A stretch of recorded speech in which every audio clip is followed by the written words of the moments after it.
Well, hey, everybody, and welcome to another episode of Shift Break. My name is Chris DeFirio of Keys to the Shop, and today's episode is brought to you by La Marzocco espresso machines. La Marzocco has been making espresso machines by hand for almost 100 years. And, you know, the center of your business focuses on the thing, you know, this piece of equipment. It's important that you can count on it. And it creates espresso. I mean, so many drinks we create on the bar. Of course, you need a good espresso machine.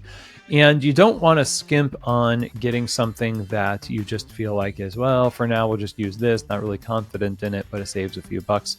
There's a lot of economical solutions that you can have within the La Marzocco range, as well as, you know, equipment that is well worth the investment because of their reputation for innovation, longevity.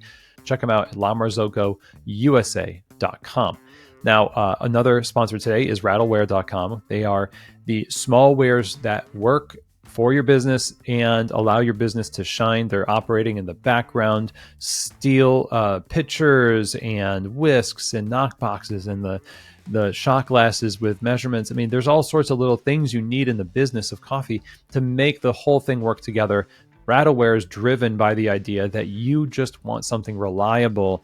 It's not flashy, it's functional, okay? So go to rattleware.com, check them out, and that's for your new store, your first store, whatever. Rattleware has smallwares that just work at rattleware.com. Okay, so today's episode, we're going to be talking about following through. And this is a fundamental management issue, behavior, that is necessary for you to fully know that what it is you have implemented is something that is understood. It is something that people are equipped to do, and you know whether it's working or not. However, at the end of these shows at a coffee festival have just finished for this Shift Breaks airing, we do a workshop on delegation. We do a workshop on how to create systems in the shop. The question is always asked, I have a system or I have a thing. I just can't get my baristas to do it, or they don't follow through on these things. And the question is, first, coming back to them, usually, my thought is, well, what happens when they don't follow through? Well, usually it's nothing. Usually we just kind of like, hey, just a reminder, and we're reminding again and again and again, and the behavior just never gets addressed. Your policies and your directives to your staff, that is important. They do need to actually do what you ask them to do. And if they don't, there needs to be some kind of a recourse or consequence, and I use both of those terms because recourse is recharting the course. Recourse, right? What are we missing here? Disciplinary action is sometimes necessary because, try as you might, somebody would refuse to do the thing. Now, when it comes to people who just don't follow directives or follow through on what they've been trained to do, you don't like to see it. And nobody does. And we've talked about this before with episodes on reasonable expectation, or you have to back up your policies and everything else. But there is a two-way street here. And a lot of times what I see happen is that the behavior of staff often reflects the behavior of leadership. The question is, would you say that you are the type of person who follows through with what you say you're going to do?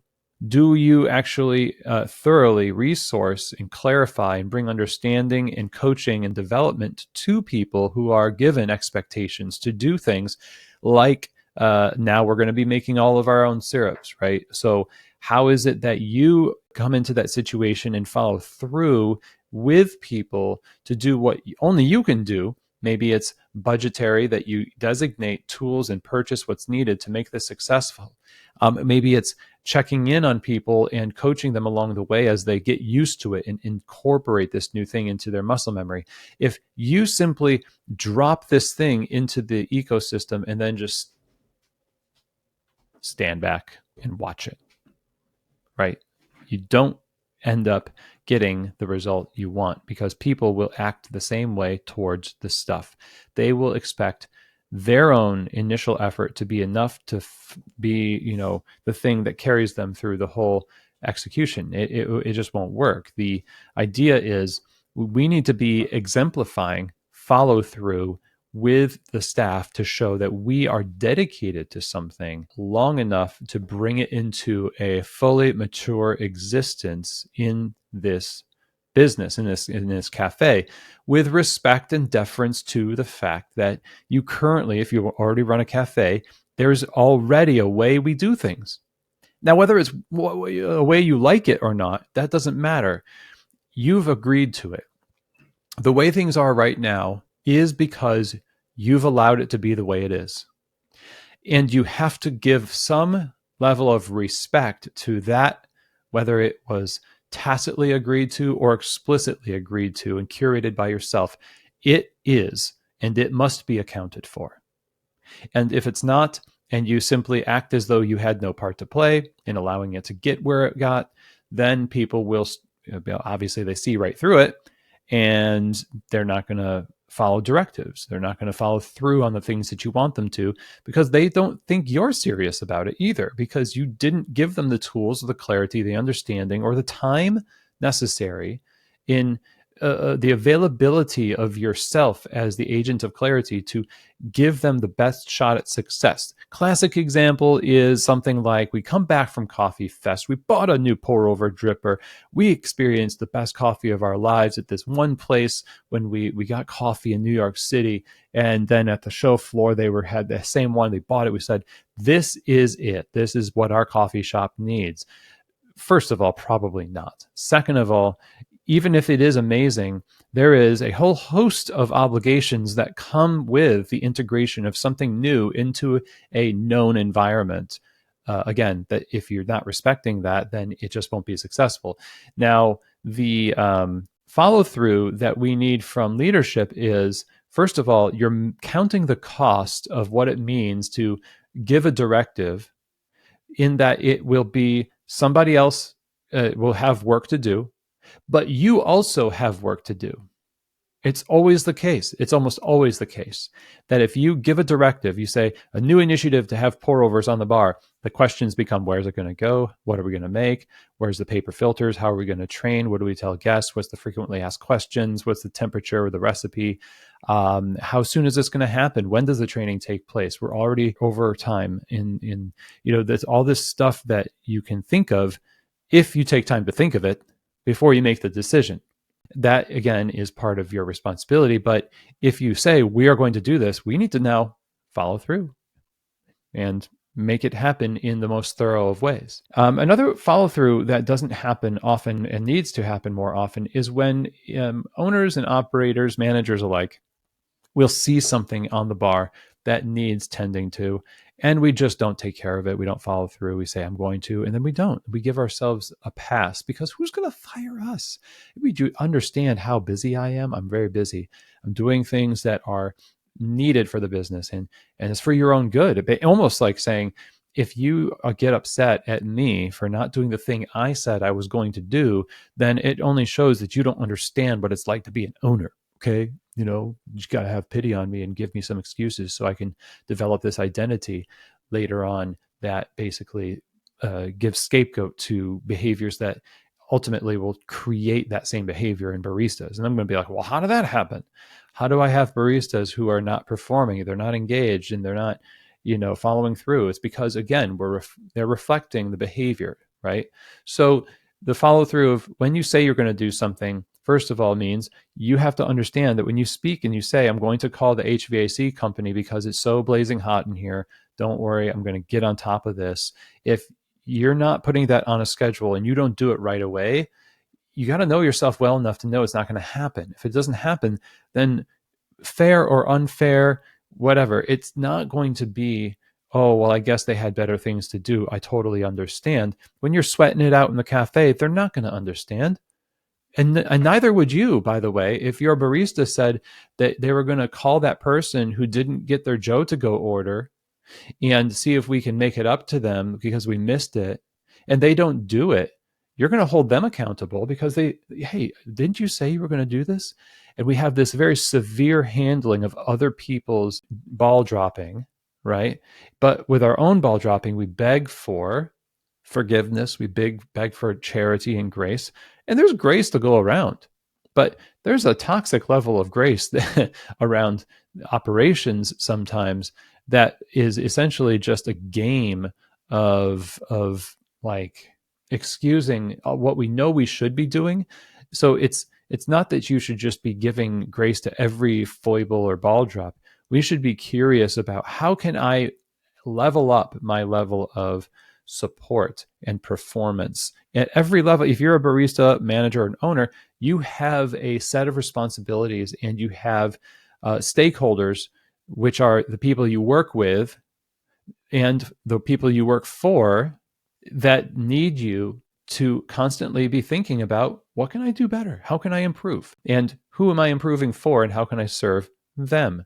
If you're an owner, how can I serve my baristas really well and my community and my managers and the customers? If you're a barista, what about your manager? What about the boss? What about the staff that you work with, right? And the customers, of course. So you see how this works, right? Follow through is, if you're going to embrace it, is a matter of determining beforehand all of the necessary next steps to what at the moment feels like just a little decision. Nothing is really that little if you didn't count the cost of it and you don't already commit beforehand, preemptively, that you're going to follow through with this thing. Then whatever it is that you're trying to do or communicate or say is going to fall flat. And we need a little bit more trust built up over time. And so that is what I wanted to share today for Shift Break, because the answers are sometimes staring us right in the face. It's just really hard for us to admit that we need change. In fact, we don't even know how to get out of the cycle.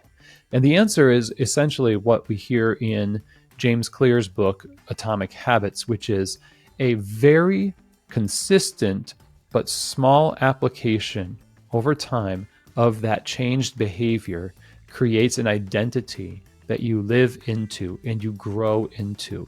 Whereas once you were somebody who talked a lot about stuff but never actually followed through, now you're somebody who follows through a little bit more. You think before you promise. You dedicate yourself to all the stuff that happens after the implementation. You do that once for one thing and you see the fruit of it, you start to do it again and again. But don't get this idea that it's going to be next week that you emerge from a chrysalis completely changed into some kind of a butterfly of operational excellence. I mean, it just happens over time.